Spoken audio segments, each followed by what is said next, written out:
Golden State Media Concepts Fantasy Football Podcast is your one-stop shop for fantasy football news and advice. Can't decide on who to draft on the first round? Going gaga on how to line up your team. Got you covered. Traditional leagues, dynasty leagues, PPR leagues, IDP leagues, even daily fantasy football leagues. Join us as we break down all the questions of fantasy football. It's the Golden State Media Concepts Fantasy Football Podcast.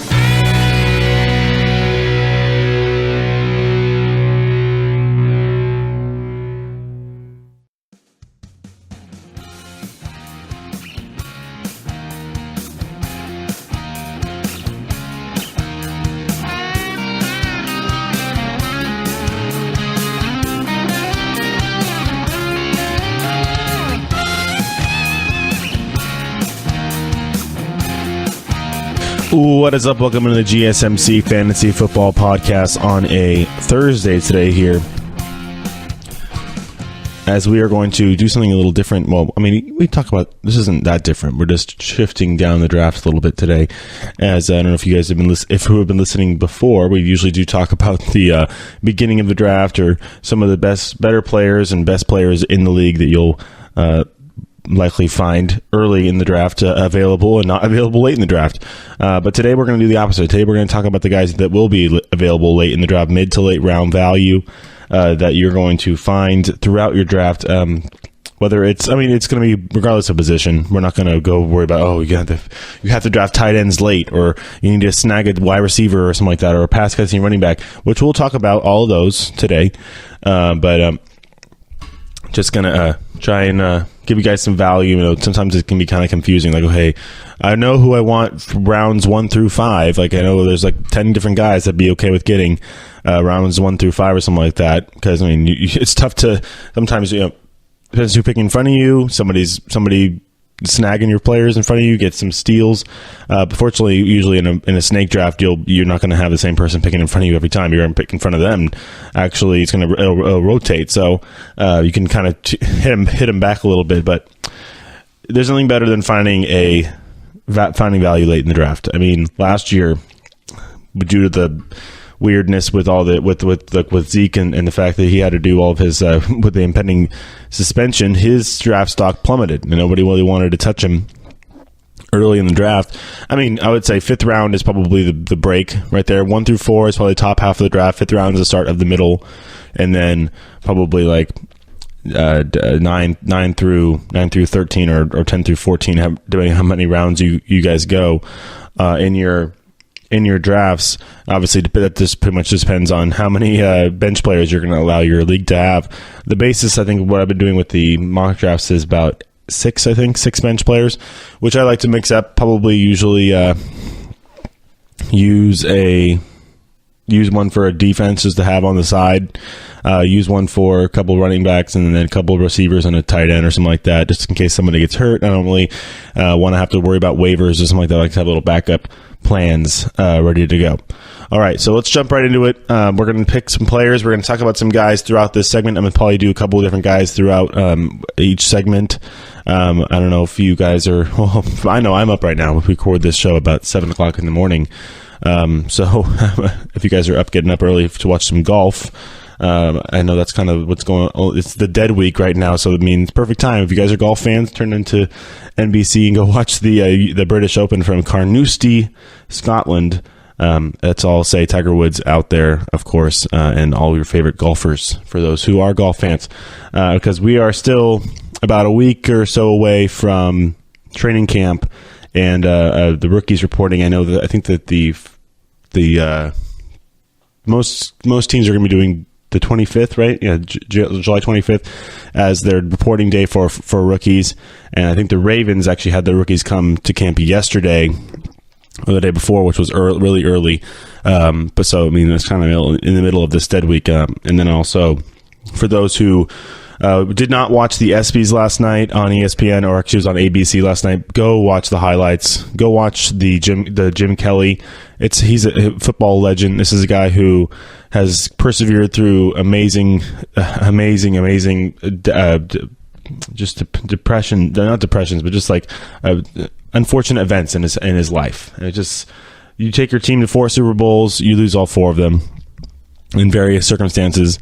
You retire, you start a family, you have 2 beautiful daughters, and you have a son, and he unfortunately is diagnosed with a horrendous disease, and he actually is one of the longest survivors of that disease. And then, of course, Jim Kelly himself gets diagnosed with mouth cancer, and he's fought it, beat it, came back, and he's fighting it again right now. And he was honored last night with the Jimmy V Award for Perseverance. And then also Ali Raisman was also awarded the Arthur Ashe Award for Courage. So if you guys have not watched the ESPYs last night, or at least those 2 speeches, the presentations of those awards, I urge you strongly to go find them on YouTube or ESPN.com. They're probably all over the place, as they were quite moving. I mean, you have 2 Hall of Fame quarterbacks coming out to introduce Jim Kelly right on that stage, and then of course Ali Raisman, if you don't know who that is the gymnast who was spearheading and really big part of that trial against the trainer that had worked for the USA gymnastics team. So definitely go watch those. I just wanted kind of a little PSA moment here at the beginning of the show to let everybody know that happened last night on Wednesday, and it was quite moving, and it's definitely something that you should go watch. There also was some lighthearted moments in this. If you don't want to watch some, I mean, it's not sad. It's uplifting. It's moving and it's uplifting. But there's also hopefully some lighthearted moments in the show. Danica Patrick was the host, which was interesting, and they also brought in a bunch of comedians to work with her and do some skits and such like that too. So it was actually a pretty good show. It was actually pretty fun. Other than the fact that it was very interesting how a race car driver gets the gig to be a host. Usually it's a comedian, or Peyton Manning at least, or something like that. But whatever. That was last night. Go watch the speeches and the presentations of those 2 awards, which are the big parts of the show and really the main reason for that program that they have. It's usually the day after the All-Star game in baseball, so it's like mid to late July every year. All right. Back to football. I know, sorry, tangent. I had to tell you guys that. I felt like that was necessary as well, because it was amazing. It was really, really great. Really great television, and really great being able to watch and listen to what they have to say, because Jim Kelly over the years has persevered through so much, and then Ali Raisman has been able to, it's legit, courage, so much courage to have to go up there and stand up to her abuser and her attacker and a person that did not treat her the right way. So it was quite amazing seeing her and talking and all the stuff that she said, urging us to a call to action, pretty much is what she did during that speech. So I know this is fantasy football show, Tom, but we need to put our fantasy football stuff blinders away sometimes. We get mired in our own lives, and definitely need to be able to expand ourselves and go watch and take part in things that are important to us, important to us for sure. So, all right, back to the football. All right, we got about halfway this segment. We're going to start on. We're going to do 1 or 2 different guys. Let's do one. And actually, he's one of my favorite players, and he's actually a young player. I think he was a rookie. He was a rookie last year from the University of Iowa. That's George Kittle, tight end for the San Francisco 49ers. And no, I'm not starting with him because I'm a Niner fan. Maybe a little bit, but no, it's because I really like this guy. And he's not the biggest guy. He's not gonna bruise you, not gonna like a Gronk or something like that, but he's fast, and he's really athletic. He can chip block, and get out on and passing routes. He's great at finding little soft spots in the seam and in the zone. You even saw last year against a very, very, very good defense in Jacksonville. Last year he had a play at the goal line where I think it was a little option route where he could have stemmed his route off the top and gone into the end zone and kind of turned around, or a little post or flag route, but instead he just cut it off, stopped, turned around right in the soft spot of the zone, and Jimmy G found it right between his numbers, and he just fell back into the end zone for a touchdown. So, I mean, this is a guy who's going to get a lot. He's going to be the number one tight end for this team this year, and knowing the way that you see Coach Shanahan run his offense, that's a big part of it. He's going to get a big part of it. He's going to use this athletic tight end. He's going to be crazy in play action passing game. And he's got that 13th. I mean, his average draft position is 13th round, late. late round. So you can either maybe come up to 11 or 10 and snag him if you want, or I think his stock is going to go up a little bit because his name is kind of floating around there as like another guy, especially with Hunter Henry down for the year this year from the Chargers. So count on George Kittle. He's going to be a big part of that offense. They have I mean, he's a big weapon in that offense. So number one tight end, and he's full-time starter this year, and he's got a good quarterback who likes to throw. I think what did Coach Shanahan call Jimmy G? The human jugs machine. So like he's basically like the ball, just putting the ball in between the two tires, and it shoots out. And he's very accurate in the short passing game. So George Kittle, that'll help him a lot, and he's going to be a threat in the middle of that field, really, because I think the Niners are a very good on the perimeter. They have speed on the perimeter with Marquise Goodwin. They have a chain mover with Pierre Garçon. They got a slot guy with Trent Taylor. So they're going to have a lot of guys of the defense to worry about, and George Kittle can slide in between. Trent Taylor is another guy who we'll get to probably at the back end of the show who we'll talk about for sure because he's a talent. I would say Marquise Goodwin maybe as well because he's more mid-round, but we'll get to that when we do. But love George Kittle. Always love George Kittle. Always been a fan because, I don't know, always been a fan. He's been in the league for 1 year, Tom. Well, I watched a lot of him last year. He was really only bright light when the Niners were 1-10 last year, 1-10 before they went on the streak, obviously 5-game winning streak. But, so you got to watch out for that. All right, next guy up is going to be Marlon Mack, and he's more of a mid-round thing. He's actually, because he's going to start at running back for the Indianapolis Colts. And hopefully, I think Andrew Luck has thrown a football, and I'm not sure the prognosis on him quite, if they're targeting week 1 for him, for Andrew Luck. So, I mean, if you get Andrew Luck in there, Marlon Mack can be he's going to be a guy who can catch out of the backfield. They like to, you could see that the Colts are trying to get more into that kind of offense where they're going to be getting the ball out of Andrew Luck's hands really quickly. Obviously, they did reshore up their offensive line through the draft with getting Quentin Nelson is a big deal. Who actually getting Quentin Nelson not only is going to help Andrew Luck, but it's going to help this guy Marlon Mack, who I'm talking about right now. Marlon Mack, he's going to open up holes for him. He's a pulling guard. He's able to get on the outside. Got great athleticism, and that's only going to help your running back there. So Marlon Mack, he's going to be the number one running back in Indianapolis. So if you're looking for a guy, maybe to stock on your bench just in case one of the top guys goes down, if you have 2 top running backs, or if you need some just depth, if you like mixing match of flex players, something like that. This is a guy who's I think his ADP is probably 7th or 8th round right now. So I mean it's kind of a mid range right now. So Marlon Mack is pretty good. So yeah, so 7th, 8th, 9th round is what I'm looking at right now for my ADP average draft. When I say ADP, average draft position, so ADP. So he's going to be basically the number one guy. Robert Turbin has been suspended, so for the first few weeks, you're going to have Marlon Mack also as your short yardage back for goal line situations. And I like to just have one of those on my team anyways, just like on my bench, like just in case they play a team that has a really, really good secondary and a really good pass defense. And if they're going to run the ball a lot, and if they get to the goal line, you can punch it in. That's what Joe Mixon did for me last year. It was great. So watch out for this guy. This is a guy who's probably going to be great PPR because, like I said, the Colts are going to try and go to that quick, fast-paced offense. Get the ball out of Andrew Luck's hands fast. He's going to be a great pass catcher. He's also pretty elusive. And he's not too beefy. He's kind of lean. He keeps his pad level low. Like what I saw from him last year.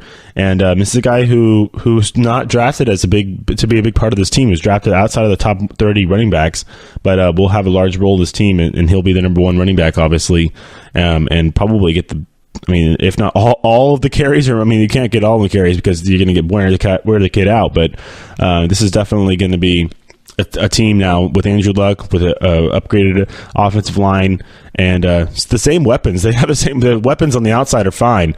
They got T.Y. Hilton, they got Jack Doyle as their tight end.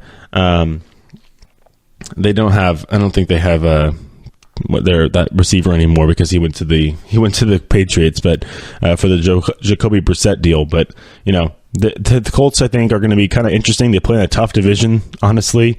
The AFC South is going to be one of the toughest divisions, I think, this year, with Jacksonville, Tennessee, both coming off playoff berths. The Houston Texans are coming back strong, and the Colts, they're right there. They got you think about it. Who has the best quarterback in that division? if you think about it, if you take away the injuries and take away just look at pure stats, Andrew Luck is definitely the best quarterback in that division, but he's probably not going to be right this second. He's coming off an injury. The thing is, so is Deshaun Watson, and then you obviously have Marcus Mariota and Blake Bortles coming off of playoff experience. So it's going to be interesting down there. AFC South is going to be a fun one to watch this year. As I say, Marlon Mack is my mid to late round value, and then also George Kittle as well. Make sure you look at him. He's a little later in the draft, but Marlon Mack right there in the middle if you're looking for depth at the running back position who can catch passes for PPR especially. All right, we'll come back and do a couple more players on the other side, so everybody stay tuned.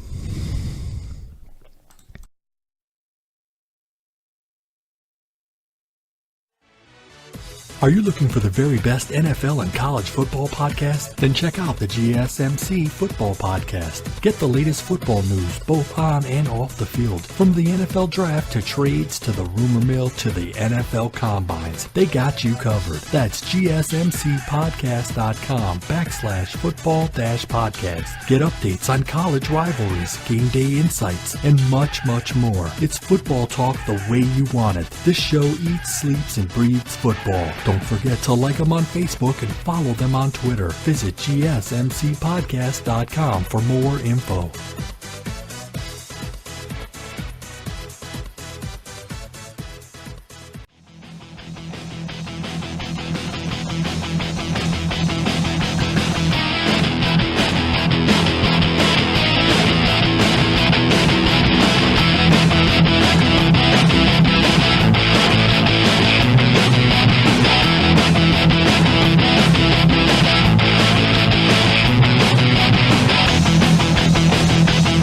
All right, welcome back to GSMC Fantasy Football Podcast on a Thursday today here, as we are going to talk about a couple more guys. Actually, I have three guys for this segment here. And I have a running back, a receiver, and a quarterback, actually. So, I mean, quarterbacks are interesting because quarterbacks kind of like are, they're a dime a dozen. You can get points with them anyways. It's all passing league now. Everybody's going to pass. Well, here's a guy who you can definitely get points with, who might not be that much of a, even though it's his first year starting, might not be that much of a stretch, honestly, getting picked. I might snag him like late rounds and just stick him on my bench and see what happens.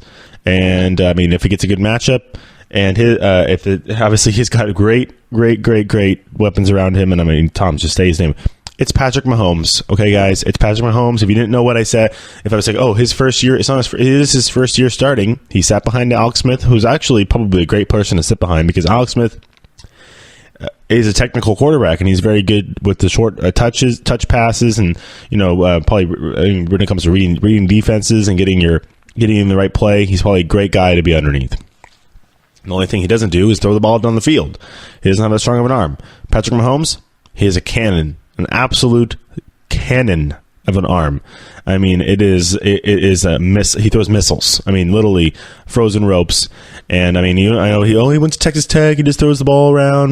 No, he's gonna be just fine this year. He's gonna be just fine. He's got Andy Reid. He's got studs around him. It's Albert. Actually, no, Albert Wilson's not on their team anymore. Unfortunately, he's on the Dolphins. But he's got Tarik Hill. He's got Kareem Hunt behind him. They just got Sammy Watkins over from the Rams. So he's got weapons on the outside. He's got big, tall receivers to throw to. He's got strong receivers to throw to. He's got fast receivers to throw to. He's got guys to take pressure off him in the backfield with a running back. It's all looking up. And this is a guy who probably will. I'd say around 10, 11, 12th round if he's still available. Maybe even earlier. His draft stock might go up. What makes draft stock go up? Good pub, good press during training camp.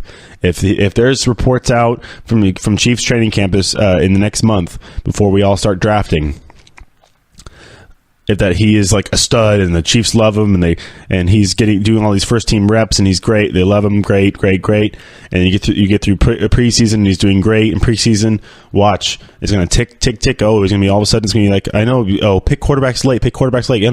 That's what I say, pick quarterbacks late. Anyways, he might be right in that same realm with all the other guys, all the other quarterbacks who, it's just this. It's just crazy how even a young quarterback can kind of get the idea. I mean, we saw what Deshaun Watson did last year, and we're going to see what Patrick Mahomes can do this year, because I'm excited for him. I'm excited to watch him play. I'm excited to have him on my team, because I mean, hopefully none of my fantasy buddies listen to the show, or they do. Okay, because I'm gonna steal him. I'm telling you, I'm gonna steal him. I'm gonna stick him on my bench, and by week 5, he'll probably be my starter.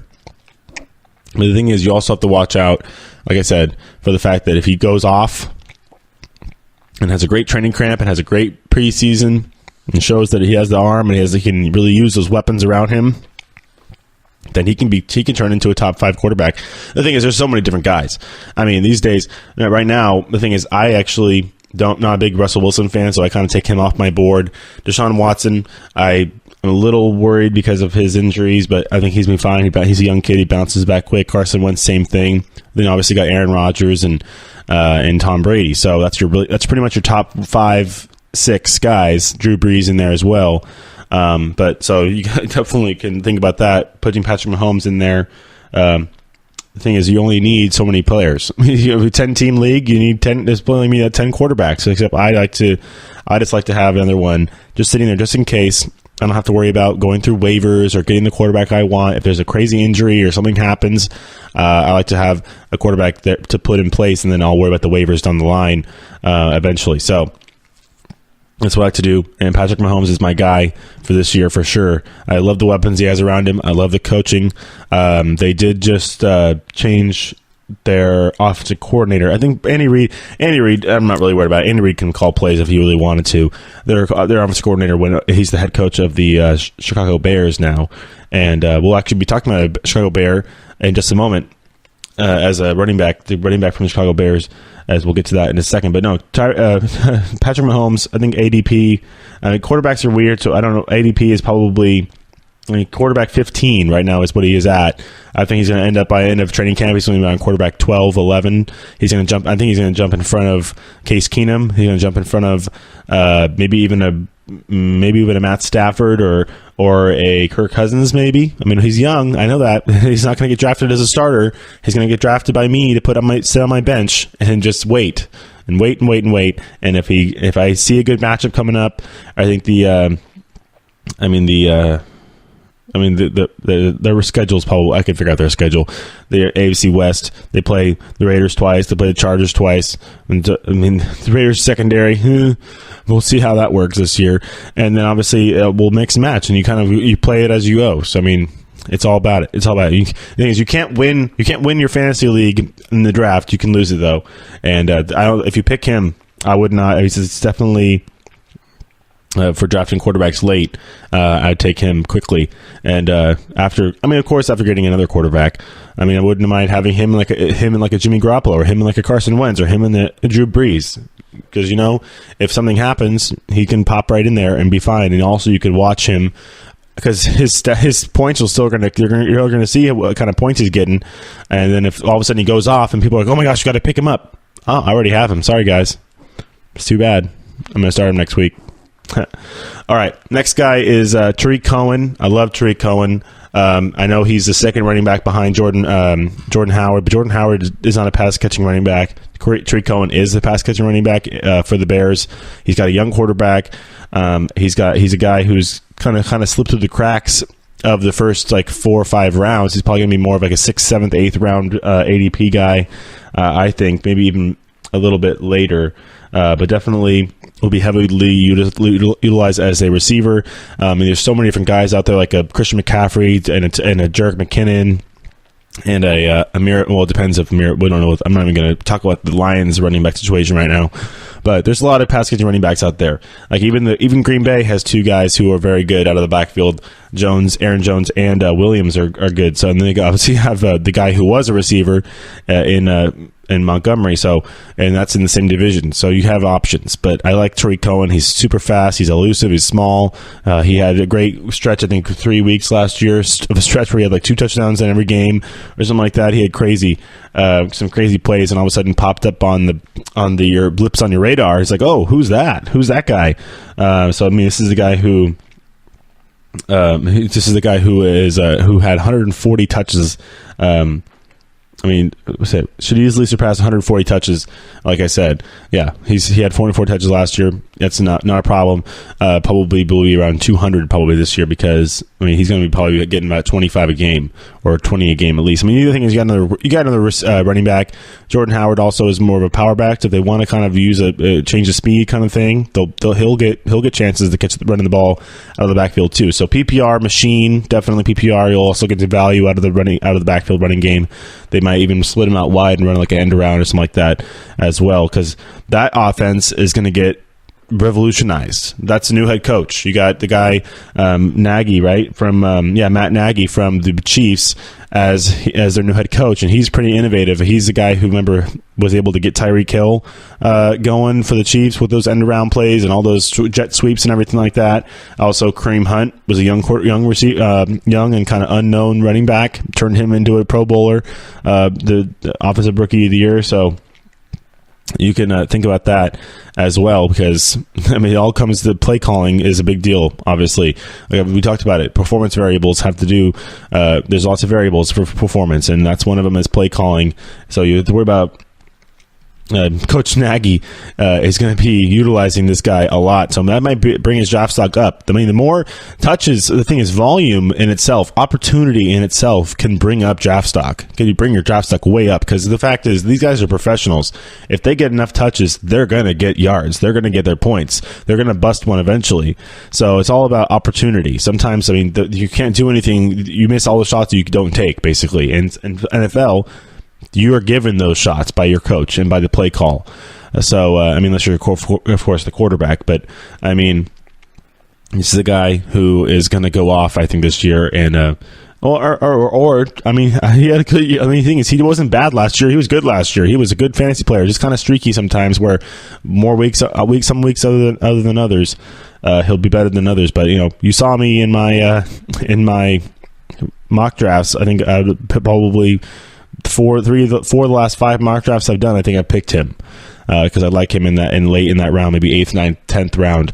Definitely a fan. So next guy is now we're going to go to our receiver. That's going to be Will Fuller for the Texans. I think I've talked about him a few times on the show because I like Will Fuller, especially the fact that he's going to be across the field from DeAndre Hopkins. Obviously, going to learn a lot from DeAndre Hopkins when it comes to route running, and he probably has learned a lot already as they played together for a while. But Will Fuller with DeAndre Hopkins on the other side is going to get a lot of single coverage.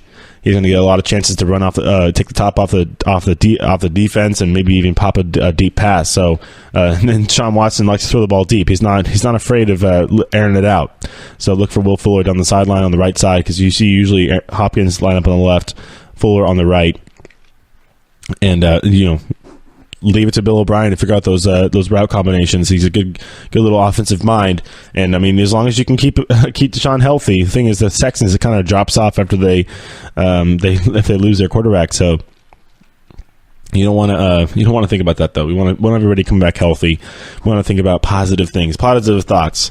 So I mean, as far as it goes with Will Fuller, I've always been a fan. I like watching him. His highlight, he has a good little highlight tape.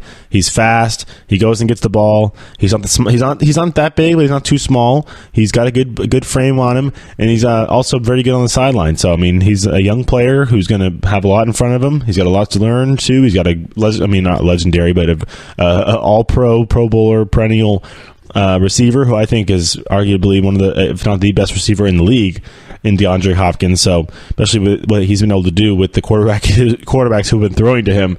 But no, with Watson, with that offense, I think they're going to be passing a lot because they don't really have much running game.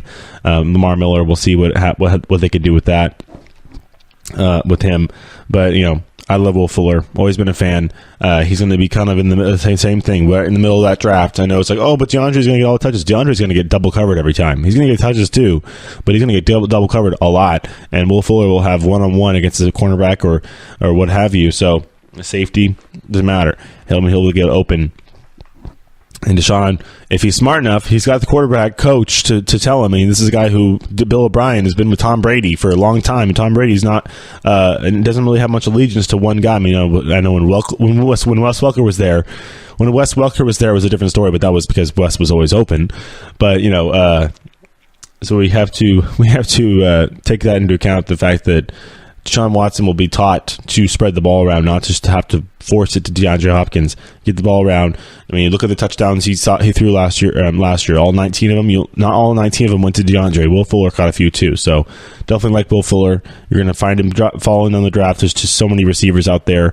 He's going to probably be around more late than mid probably for this draft, because he kind of gets forgotten in that mire of the DeAndre Hopkins. You don't think about, who's the other receiver for the Texans? Oh, it's Will Fuller. He's very good. All right, we'll come back. We'll do a few more players on the other side. Everybody stay tuned. We have a couple more segments to go.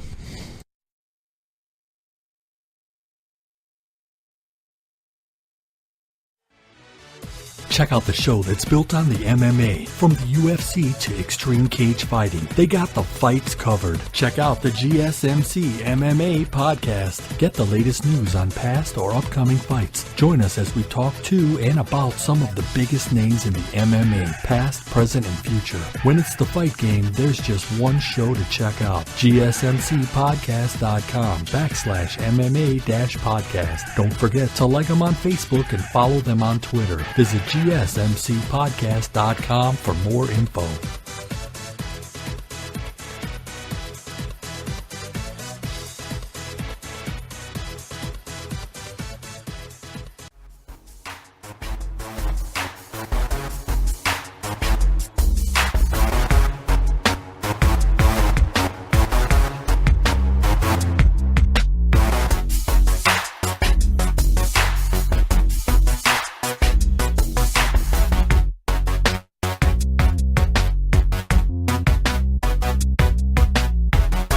All right, welcome back to GSMC Fantasy Football Podcast on a Thursday today here, as we are continuing our talk on some, I mean, I guess you can call them kind of sleepers, but they're more just guys that you're going to find in the middle rounds. They're not really sleepers. I feel like sleepers are like guys in the top of the draft, like fifth round, third round, fifth round, like a Kareem Hunt or an Alvin Kamara. That's a sleeper. I think it's a sleeper pick, especially for guys who are coming into the league for the first time.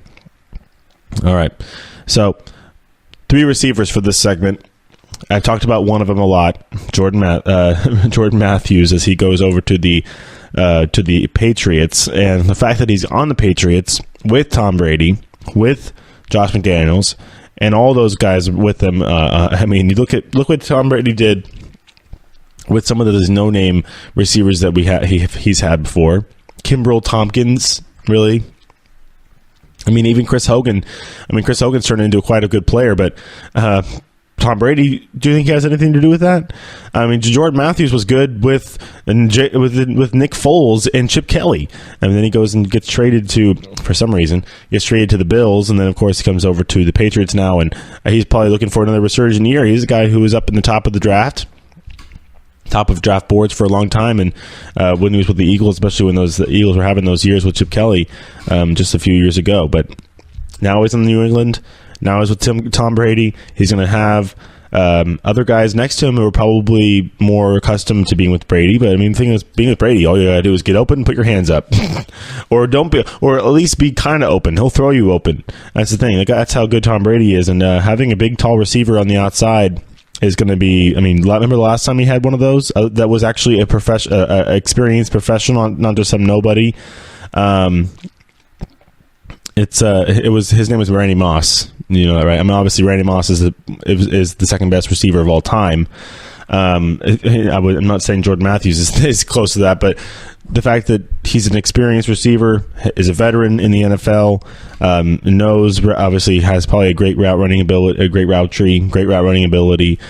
Being with Tom Brady is going to be probably great for him, and just a preparation way of saying it. But just when it comes to actual points in fantasy, I like receivers that Brady throws to because he spreads it around, so everybody kind of gets some touches. Not like the running back, where it's kind of like, who's going to get in the end zone? PPR for this guy is going to be a big deal, because I think, especially with the fact that you're not going to have any Amendola for the first 4 games, Matthews is going to be a big part of that offense, and they're probably going to find out with those first 4 games that, hey, we actually like this guy. This guy's pretty good. Dang, if they don't find it out before that, but.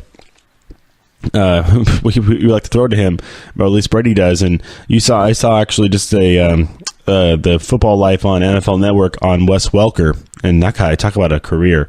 I mean, this guy went to Texas A&M, undrafted, not Texas A&M, Texas Tech, and got undrafted, and then goes to he was on the Chargers, got cut. Then we said the Dolphins, broke all these records of the Dolphins, and then he goes to the Patriots and turns into one of the best players of his time. So you got to give the Patriots credit for making up receivers. And then you see, I mean, you've seen it before. This is not the first time this has happened. So I digress. It happened with Danny Amendola too. Danny Amendola was a career average kind of player with the Rams. I mean, he was one of their better players. But now that he's in New England, he's going crazy, and I expect Matthews to do the same thing this year. All right, another receiver is got a new quarterback this year. In Washington, that's Jamison Crowder, and I think Jamison Crowder, who's always been kind of like I said, late mid-round guy. I've had him a couple of years ago. He was a decent player. Didn't play every week, but you try and find the weeks that you think his matchups are good, and be able to exploit certain things. But I think the fact that Alex Smith is going to be now Alex Smith versus Kirk Cousins. I mean, just. There's not that much separation. I think Alex Smith might be a little more accurate with the short passes over the middle, maybe too. And I think Jamison Crowder, who's not the fastest guy, is not going to really take top off your defense all that much. Very good moving the chains, possession guy over the middle, play action, and that's Alex Smith's bread and butter. I think he's going to be a great weapon for Alex Smith. He's going to use him very well. He's going to get lots of touches. I think he's going to turn into Alex Smith's favorite receiver. Obviously, he's the number one receiver on the Redskins, so on their depth chart right now. And he'll be seeing some serious touches, I think, this year, especially with Alex Smith, those short intermediate routes.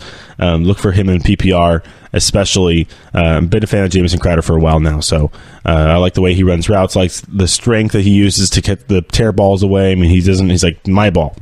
It's all up. It's just it's a possession kind of thing, as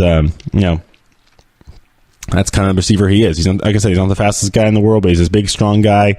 And almost kind of reminds me of a little bit of a tight end. He's a little short for a tight end. That's the one thing. But I've just been a fan for a long time. And I like the fact that he got over 100 targets last year. Does have some good athleticism.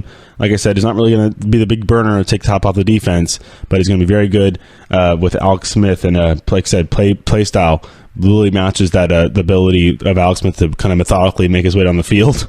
We'll see how it works there as we get ready for this season. But gotta like what I see from Jamison Crowder from before Alex Smith gets there, and then obviously combining his game with Alex Smith's game is very encouraging.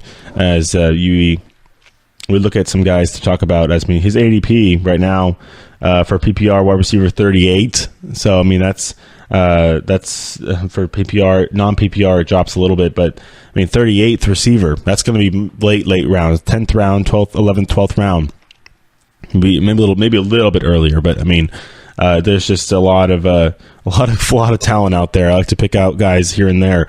I know I'm doing 3 receivers this time, as we'll go to our next receiver, and that's Nelson Agholor, defending. I know he's a world champion. This is a Super Bowl champion receiver on the Eagles, and this is a guy who maybe wasn't the biggest name that you heard. Obviously, they had Torrey Smith, still got Alshon Jeffrey, but Torrey Smith is gone now. No longer on the Eagles, so Agholor will now step in probably as that number 2 receiver. Took a great step as last year. Obviously, this is a young receiver who hasn't even been in the league very long. He's already got a ring on a good team with a good coach and a good quarterback. What's not like there? He's just not the biggest name in the world. He's going to be a guy who's going to slip through the cracks, I think, throughout the draft. I think he's actually more of a mid guy. He's more a high mid guy, probably maybe 6th, 7th, 8th round. He's going to be a receiver that's going to be up on the draft boards. People who might not even know who he is are going to see his name on there. Well, they don't know who he is because he played in the Super Bowl last year, but he was probably the third most known receiver on that team, maybe the 4th most, because Trey Burton threw a touchdown pass. It's funny. But Trey Burton threw a touchdown pass. So there you go.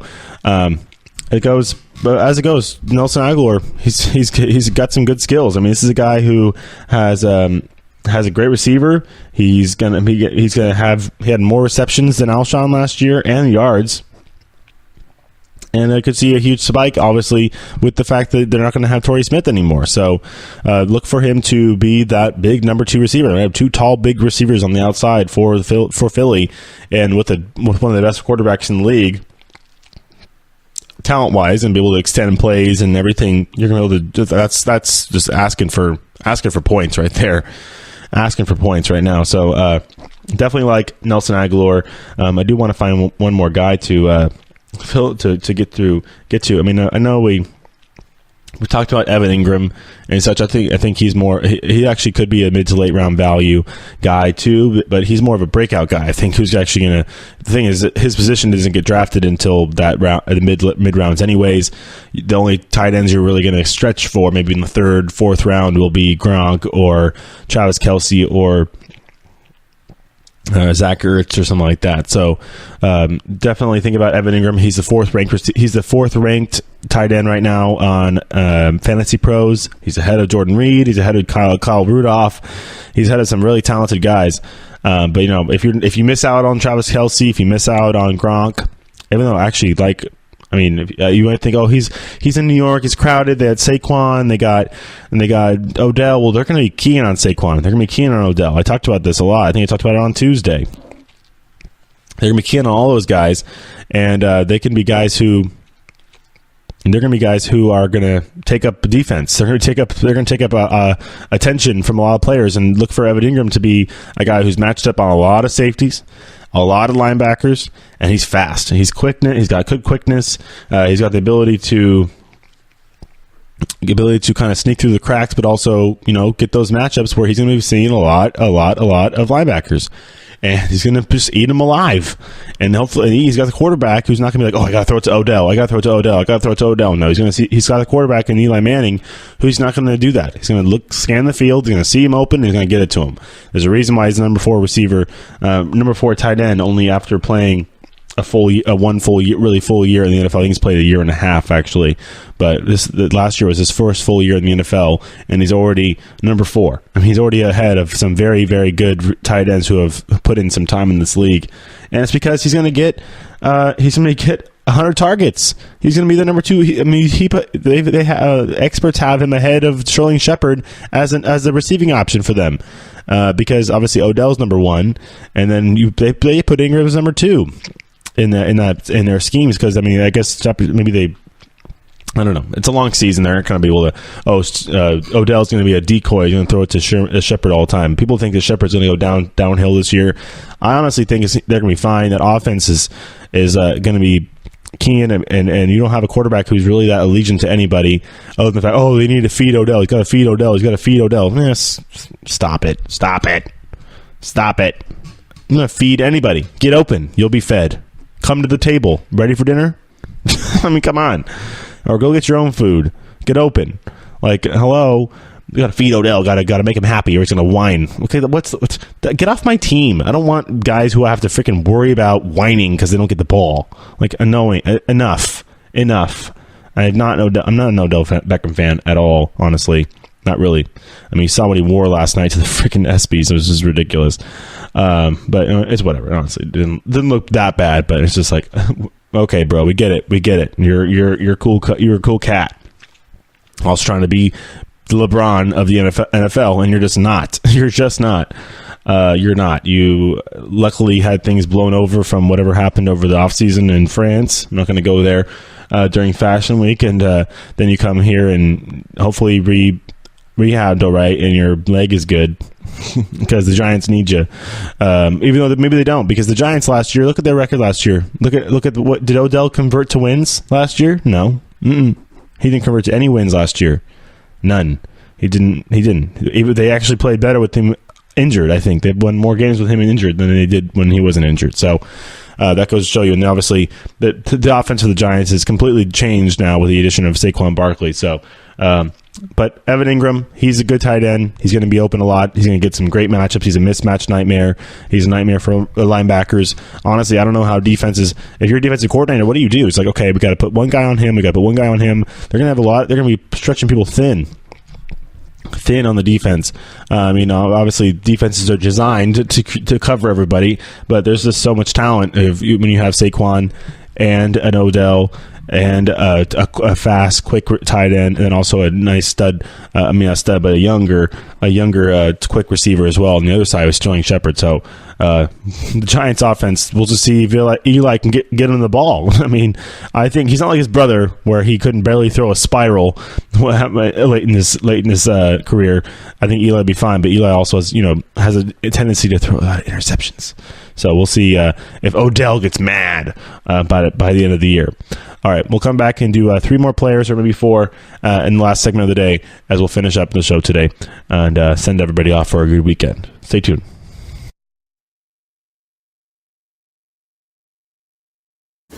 Check out the show built around the women of MMA. From the UFC to the extreme cage fighting, we got the fights covered. Listen. It's the Golden State Media Concepts Women's MMA Podcast. The latest news of upcoming fights, discussions of previous matches. Join us as we talk to and about the biggest names in women's mixed martial arts, past, present, and future.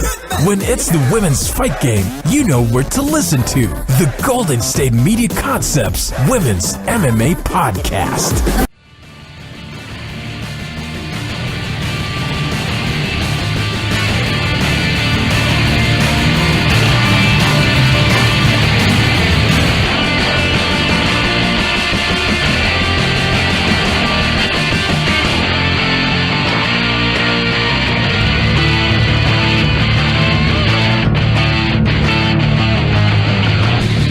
All right, welcome back to GSMC Fantasy Football Podcast on a Thursday today here, as we have covered a few players on the show here that I like in multiple ways and multiple factions, and there's lots of variables that we've gone over a lot. It has to do with getting players to perform and get the points you want. But looking at it now, we're going to go over a couple more guys that I like. One of them is going to be Marquise Goodwin. And we talked about, I said Niners. I said I was going to bring up another Niners guy. Marquise Goodwin is a guy who has a lot of speed. He's an Olympic athlete. You saw what he did last year without Jimmy G, that one touchdown he caught from CJ Beathard. But then you saw when he got Jimmy G, what he could do. And the ability to have quickness, also to have the speed to take off the top of the defense. He doesn't have to be that. I think the thing with him now is the fact that Pierre Garçon is back is going to make him so much more effective now. He's going to be able to run those deep post routes, really make the safeties work, and allow Pierre Garçon and George Kittle and Trent Taylor to kind of get up underneath. The Niners also have another receiver by the name of Kendrick Bourne, who went to Washington State with Coach Leach, and that's a very, very good product for a good school for a receiver, because they catch a lot of balls there. It's a lot of passing. And you could talk to Luke Falk, who's over now in the NFL. I forgot who drafted him, but they probably know each other pretty good, and he threw the ball to him a lot when they both were there a couple of years ago. So you gotta like the way that the Niners offense is looking with their. It's like, oh, they need a receiver, they need a big receiver. Well, they're going to get Pierre Garçon back, who's a talented receiver, veteran receiver, and they're also going to have Marquise Goodwin, who is fast. He's going to get. I think they're going to run him in end arounds. He's going to have rushing yards this year. They're going to really, leave it to Kyle Shanahan to use a fast receiver. You see what he did with Taylor Gabriel, who wasn't the tallest guy, wasn't the biggest guy. I think Marquise Goodwin might be a little bigger actually, but this is a guy who's going to be the number. I think he's going to be the number. The thing is, I don't know if they have a number 1 versus number 2 receiver in that offense. Pierre Garçon might be the number 1 receiver. If you say Marquise is number 1, whatever, it doesn't matter. They're both going to be. It's going to be probably 1A, 1B kind of situation here, with Trent Taylor as the slot, and then if they want to get 4 receivers out there, Kendrick Bourne will come out, and they'll be just fine. Really like Kendrick Bourne. And then they also drafted a receiver. Dante Pettis. So I mean, they're going to have lots of options. I know this. But where have all those touches going to go? Well, this is why this is late to mid round. Marquise is probably on the 10th round. I'm going to say 9th, 10th round.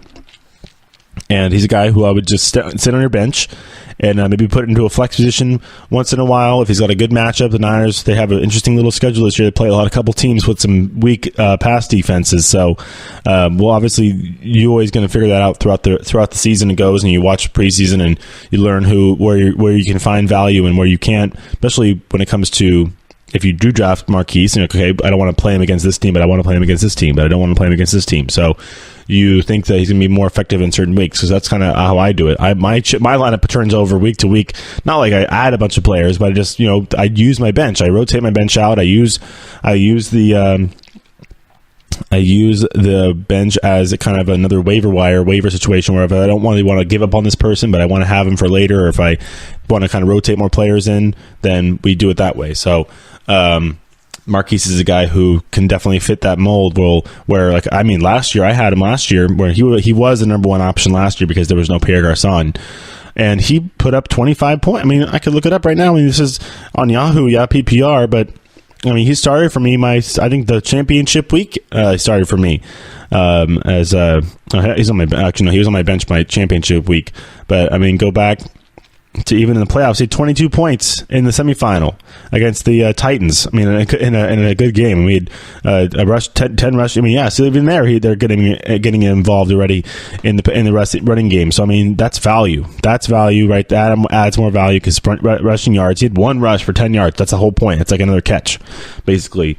So you look at that. I mean, 13 targets, 10 receptions. You gotta love that right there, because the thing is, he doesn't have to get in the end zone. That's points, straight up points right there for Marquise Goodwin. As his speed is going to be, watch Jimmy G. He throws a very accurate deep ball, drops it around the button, and you could see Marquise catching a few of those this year as he looks to impress again. I mean, this is a guy who earned his contract. I mean, he earned his contract. I mean, look at that. He in weeks 13, 14, 15. He was 17.5. 16.5 and 22 points right there. I mean, that was his best week, was the 22-point performance. But I mean, for a guy who's not really that known, I mean, I would think about it. I think he could average that 16, or not average 16, but average about like a 15, 12 this year, and then go for it. We can have a couple games where he goes off, gets in the end zone a couple times, because I think that's how it's going to work for the Niners. They're going to be working a lot of different options out of the receiving game. That's the reason why they didn't go off for Allen Robinson that strongly. There's a reason why they're not signing Des Bryant. It's because they have guys. They like their young guys. They like the guys that they've been able to bring up. And Marquise Goodwin is definitely a guy that they are expecting to play well because they definitely paid him and deserves to try and show off what he can do. All right, next guy up is going to be another receiver, as you have a situation with this guy in Oakland now, as he comes over from the Pittsburgh Steelers. I think I talked about him a few times on the show. Martavius Bryant,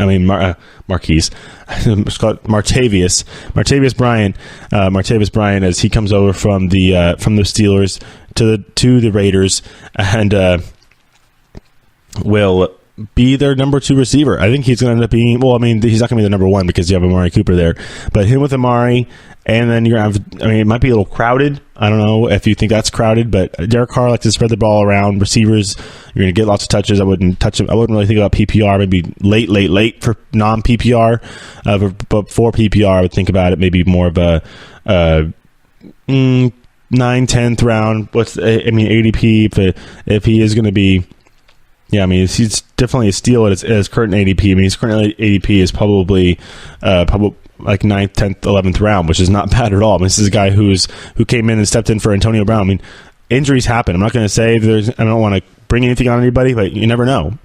People go down. He can easily become the number 1 receiver for that team, as he has a lot of talent. I've always liked watching him. I know he has some issues off the field, but always been a fan of him and watching him because he can make some great catches. And you've seen what he can do. He made that catch up against his backside that one time, and he flipped over. It was pretty cool. So everybody, look at Martavis. Don't say, "Oh, he's a bad dude." No, he's going to be fine. As we'll go over a couple more guys for you here. One of them is going to be Benjamin Watson, who actually, I just thought about this. I'm like, duh. He just went over to the, he was on the, the Ravens, and now he's on the Saints, and he's going to be opposite of Michael Thomas, who I love. But then watch out for Benjamin Watson. He's a tight end. He's not a receiver. He's a tight end who's going to be in that Sean Payton offense, and you saw what tight ends can do in that Sean Payton offense. They've had Colby Fleener, they've had Jimmy Graham, who have both went crazy and had great fantasy seasons. So watch out. Benjamin Watson's a guy who you could probably find late in the rounds. He's going to fly way under the radar. And like I said, going from Flacco to Breeze is going to be crazy. Right now, he he's even had production. Actually, he's had some good production, even with the Ravens. So imagine him in the Saints offense now. I know the Saints, they're going to go running game a lot more. Okay, well, yeah, they are. But even in the first weeks, watch for play action. That's what you do. Play action, passing game, getting the red zone. In the red zone, watch out. Benjamin Watson's going to play a lot of touches and touchdowns this year. I mean, he had the second highest catch rate last year among tight ends, and that's with Joe Flacco. So, I mean, you got to look at it in the fact that he's definitely going to be upgrading quarterbacks. A guy and Drew Brees, who loves throwing to tight ends, loves throwing to big tight ends, and that's exactly what Benjamin Watson is, as he offers you late value. Definitely, that's the definition. That's the definition of late value for me right there. Next guy is going to be Donta Foreman, who might end up being the number one running back in Houston very, very quickly, because I'm not the biggest fan of Lamar Miller. He kind of has a tendency to get hurt. I hope he doesn't, honestly. But this is a guy who might end up being the number one receiver based off of the fact that Lamar Miller doesn't perform in training camp. If he doesn't perform in training camp or in the preseason, I think he might get cut. So, I mean, you've seen a lot of there's been a lot of talk and chatter about Lamar Miller possibly getting cut. So, if they like Donta Foreman, they're willing to hand him the keys to the Ferrari. I mean, I know they have another guy who has the other keys to the Ferrari.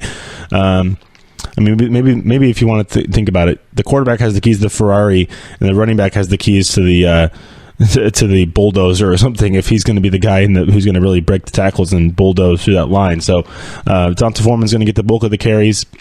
That's going to be that'd be great, and be a great value pick, because any starting running back is going to get plenty of touches, and they're going to get points, unless they just get stuffed and did nothing. But throughout the course of a season, if you're a starting running back, you'll get your touches. Like I said, volume breeds opportunity, breeds points. I mean, you need opportunity. You need to have touches. Give them a chance. Put the ball in their hands. That's why I said when I watch my fantasy on every Sunday, I'm like, okay, who has the ball? Which player has their team as the offense has the ball? Which player is on the field right now? Which player's on the field? What's happening? So, I mean, that's why I like to see, make sure that as many people as possible. I mean, obviously, it's all, but once you lock your roster, there's really nothing you can do. You're kind of just sitting there and going along for the ride. But definitely, Donta Foreman's a guy, like I said, part of a high-octane offense, going to be kind of that change of pace to that high-flying passing game with the running game, which might prove well for him, because